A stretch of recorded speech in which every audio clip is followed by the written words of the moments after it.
Do you have the right to complain when the cost of things becomes so expensive to a point where it's unbearable? Coming up. Hi everyone, welcome back. My story today is the story of the young Nigerian lady who went on her social media account and complained about the rising cost of living in Nigeria. She complained about how things had become so expensive and unaffordable. In fact, she actually complained to a point where she broke down and cried. Just seeing her cry actually broke my heart, and I'll talk about this whole thing. It's actually a trending story. Let me talk about some of the things she pointed out. Some of the things she complained about that had become so expensive and so unaffordable for her that actually caused her to break down. She complained about the rising cost of eggs. She complained about her electricity bill. I'll just mention a few points I made from her video that I saw. She complained about the cost of taking an Uber. She complained about the bad smell in Lagos State. She complained about the youth service allowance that the government pays to people who do the youth service, the young coppers or the coppers. She complained about her data expenses, how it had become so unaffordable. Data expenses is just being able to charge your phone, maybe go on internet, use social media, make phone calls. She complained about house rent as well, that her house rent had become extremely expensive. Now, in the process of her complaining, venting her frustration about the high cost of living, she called President Tinubu a terrible president. And she ended up being threatened by a government official that she needed to take her complaints on social media down. She needed to remove the post. Now, on this platform, for those of you who have been following us, you would know that, you would notice that we're all about human rights on this platform. So let's unpack this a bit more. Let's look at what she said. Did she have the right to say what she said? Did she have the right to complain? Did she have the right to call President Tinubu a terrible president? Did she have the official, the other official who threatened her? Did she have the right to threaten her as well and tell her to go and remove the post? Let's unpack this a bit more. Let's see what the critics are saying. Let's see what her rights are, because the truth is, whatever impacts her invariably impacts everybody, pretty much everyone and everyone else. So let's see what her rights are. If whatever her rights are would apply to anybody else, if she does have rights or if she doesn't. So let's unpack this whole thing a bit more. Let's discuss it. Let's analyze.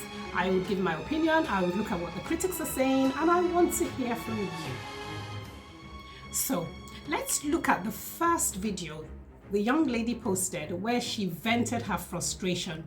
Have a look.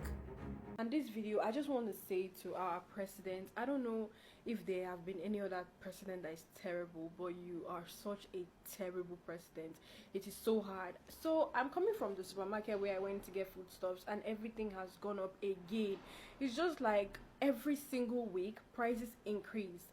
I want to know, what is the government doing about this increment? Is there going to be a particular time where prices will stop going up? Is there going to be a particular time where things are going to go back? Guys, why am I going to get a crate of egg and they're telling me it is 6.5? It doesn't make any sense that egg will cost 6.5. Like, I literally can't remember when egg used to cost 800.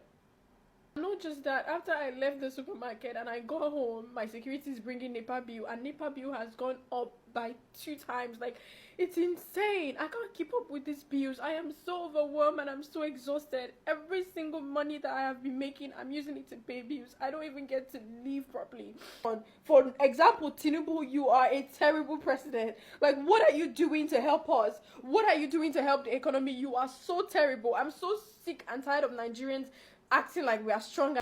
As you can see, in her frustration, she called President Tinubu a terrible president.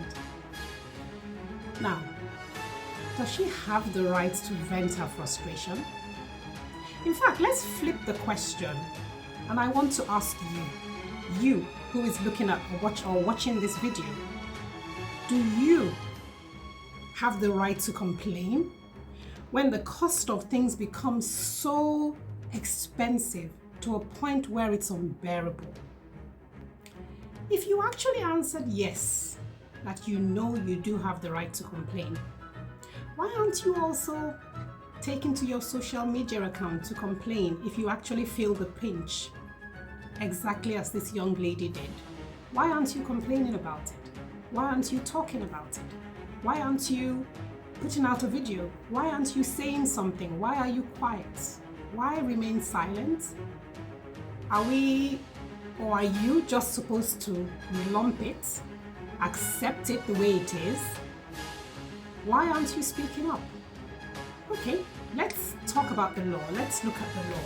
Let's see what the law says about your right to complain or to speak up. Let's unpack it. Let's see what the law says. But before I do that, have a look at the second video the young lady posted where she was actually being threatened. 30 minutes ago, I just received a call from the NYSC board, starting with the secretariat before the LGI, and for the secretariat, for the NYSC secretariat, I'm going to attach what she said, some of the things she said, so you guys will hear. Are you normal? I wasn't insulting the president, ma. I was only asking for accountability. Hold down that rubbish you put there. Ma, are you threatening me? Hold down that rubbish. You are not talking to your mate. She called me and she was shouting and she was threatening me to take down the video. And now they have started calling me first to threaten me. It is so bad that you can't even just speak up about the government because they feel like they have chains to hold you. You're already calling me to threaten me. And I will literally attach what she said so you guys can hear. She was telling me that I was insulting the president. I never insulted the president. I said he's terrible. That is not an insult. I can't speak up for something that is directly hurting me. Why is it okay that they will call me to threaten me under 24 hours that I made a video? Why can't Nigerians speak up? I'm asking the Nigerian government to do something about the inflation, and instead of me to get a call and say, okay, we are working on it, I'm getting a call saying that, oh, you're very stupid. Why did you do that to Tinubu? Take down that video. You did this, you did that. I just want you guys to know that this is what the NYC board are doing, and in case anything happens to me, because they have my address, you guys know who to hold accountable. So, as you can see, the emotions were real. I have to say that I particularly love the young lady's videos because of her boldness. You know, she was bold. She was bold. She spoke up, which is how it should actually be. Why would she be threatened? Because she spoke up. Why would a government official threaten this young lady? Because she spoke up about her frustration as to the cost of living, the expenses of items that have become unbearable and unaffordable. Why? Why would anybody a government official put in a phone call to establish the fact that, oh, I have your address, I know where you are, we have your phone number? It's intimidating. It feels very threatening, even just to watch. I can only imagine what she was going through at that point in time. Let's have a look at what the law says. Let's see if she has any rights. Let's see if anybody has any rights here when they complain about something, a situation like this where things have become unbearable and unaffordable. Let's unpack it. Let's pick it apart a bit more. Let's see what the law says. So let's read some of what the law says. I'll read some of it to you. The section 33 of the Constitution of the Federal Republic of Nigeria talks about the right to life. And I'll read it. Every Nigerian has the fundamental right to life. Section 35 of the same Constitution of the Federal Republic of Nigeria talks about the right to personal liberty. Every citizen is free to move, live and associate with others. No one should be arrested or detained without lawful reasons. So the young lady has the right to liberty. It's her personal right, and it's your right. It's our right if you're a Nigerian. She has the right to life, as I read. That was the first right I read. She has the right. Nobody should come and threaten her or make her feel uncomfortable or harass her or make her feel intimidated, wanting her to think, oh, we can harm you, because she has the right to life. Okay, Section 39 of the Constitution of the Federal Republic of Nigeria, again, talks about freedom of expression. Nigerians have the right to express themselves freely, including the freedom to hold opinions, seek information, and spread ideas. So she has the right to, she has the right to express herself freely, which is what she was doing. Don't you think that was what she was doing? Because from what I can see, that's what the young lady was doing. She was expressing just venting her frustration. She has the right to freedom of opinion, to hold her opinion. What she said about President Tinubu being a terrible president is her opinion. And she has a right to express her opinion. I'll read another law to you. This is Section 37 of the Constitution of the Federal Republic of Nigeria, again. And it talks about the right to privacy.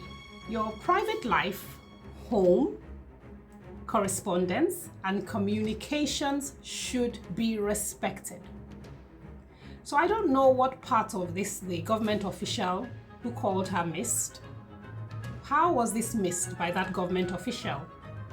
The young lady has the right to private life, home, correspondence, and communication should be respected. So why wasn't her space respected?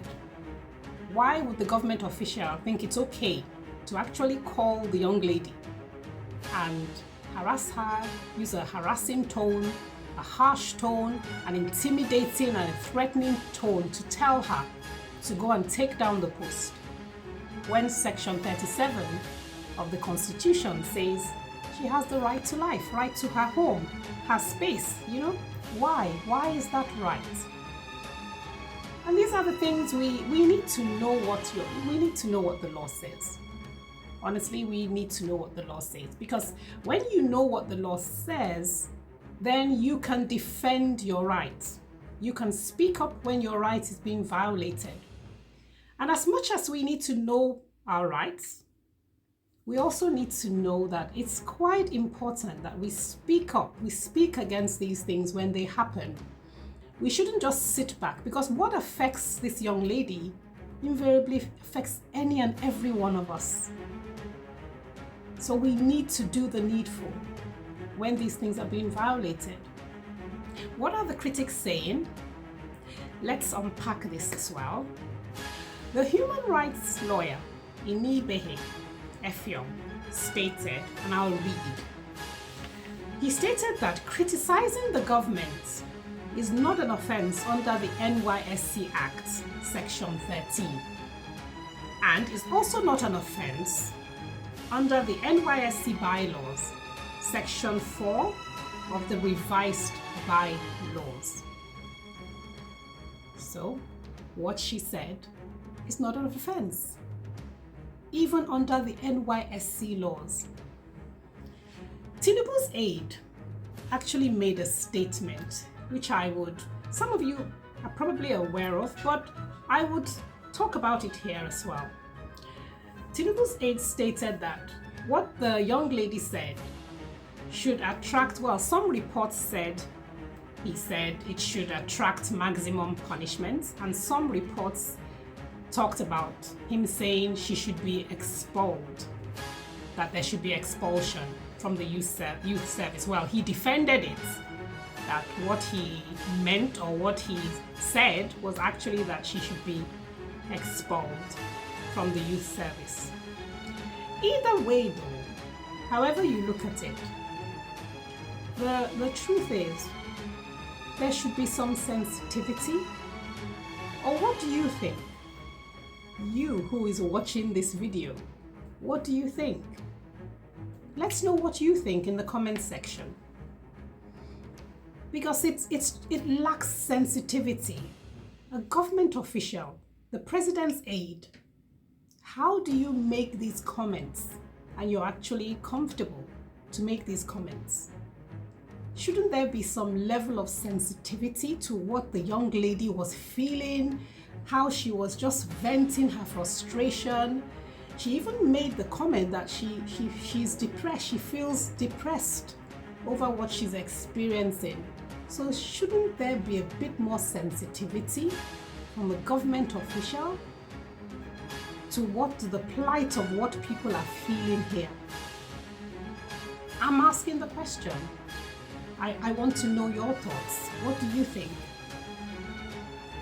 It's really, because when you think about these things, you see, if this ever happened in the UK or in America, there will be so much pressure mounted on this government official. The government official first, that is the lady who threatened the young lady, the woman who threatened her, and President Tinubu's aide. There will be so much pressure mounted for accountability, for them to resign. So far, Showore and a group of lawyers accompanied the young lady to the local government inspector's office. We will bring you updates.